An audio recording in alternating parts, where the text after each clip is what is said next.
खुदा च तुहाडी सलामती होवे। मैं नवीद मसीह मैं बजुर्गों के काम आना वा जिहड़े जमाने तो कट्टे हुंदे ने। फुटपाथां ते ऐसियां जगह ते रहना उन्हां दी मजबूरी हुंदी, उन्हां वास्ते चंद सहूलतां देण दी कोशिश करना वा। पूरा तो नहीं उतर सकदा लेकिन कोशिश करना वा। सर्दी आ रही है तो इन्हां वास्ते भी सानू गर्म कपड़ियां दी ज़रूरत है। इन्हां वास्ते सानू कुछ ऐसी चीज़ां दे जिहड़े ये अपने उत्ते लैके सर्दी तो बच सकन। ए दुनिया का चक्कर बेली एवें चलदियां रहना है। सुबह सवेरे चढ़ के सूरज शाम नूं ढलदियां रहना है। इस दोस्त नूं जदों मैं रैस्क्यू कर रहा सां ते इहनूं मैं देखिया कि बेयारो मददगार नौजवान तो हैगा सी लेकिन इहदी लत्त फ्रैक्चर हो गई। बाजू दे विच कोई सੱਟ लगी है, की होया है, बाजू दे विच भी जख्म सी ते लत्त टेढ़ी हो गई। इन्हां लोगों को ID कार्ड नहीं हुंदा। ID कार्ड एक ऐसी हकीकत है, अगर वो ना होवे तो साडा इलाज भी नहीं हुंदा, असीं शहरी भी नहीं गिने जाते। इसलिए कदों ए दोस्त ए बजुर्ग हॉस्पिटलों में इलाज करवाउण जाते हैं तो इन्हां नूं गैर शहरी समझा जाता है, इन्हां दा इलाज नहीं किया जाता। इसलिए दर्द तकलीफ मुश्किल नूं ये बर्दाश्त करते हैं।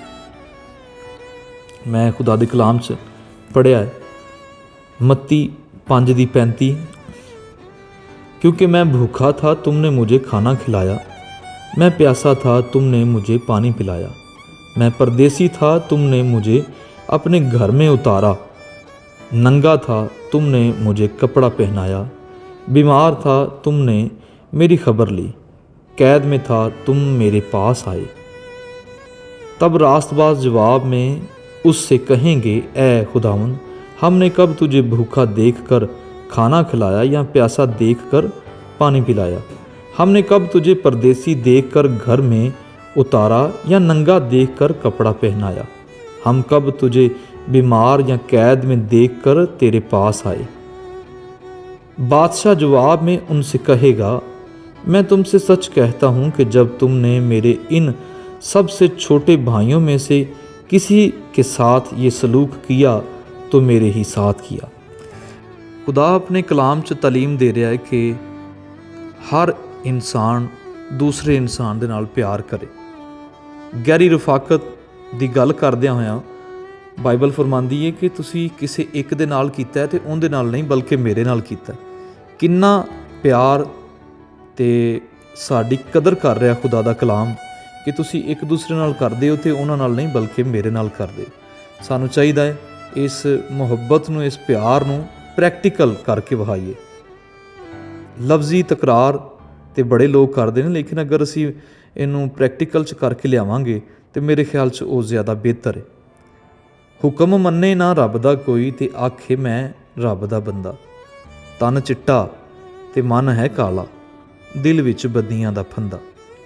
बंदगी तेरी ये फजूल बंदिया, बंदगी तेरी ये फजूल, जे नहीं मनदा तू रब दे असूल, बंदिया बंदगी तेरी ये फजूल। कर तौबा कर रब नूं राज़ी, जित लै उम्मीद तू हार दी बाजी, कर उस दे ना हुक्म अदूल, बंदिया बंदगी तेरी ये फजूल। माफ़ ओनू कदी रब नहीं करदा जिहड़ा ओहदे तो नहीं डरदा, भावें नबी होवे भावें रसूल, बंदिया बंदगी तेरी ये फजूल, जे नहीं मनदा तू रब दे असूल। खुदा दे असूल यही ने कि असी इंसानियत नूं अव्वल दर्जा दईए ते इनू बरकरार रखीए। इंसानियत लफ्ज़ां नाल जिंदा नहीं रहिंदी बल्कि प्रैक्टिकल करन नाल जिंदा रहिंदी। अगर किसी दे असी काम आवांगे तो फिर इंसानियत जिंदा रहिंदी।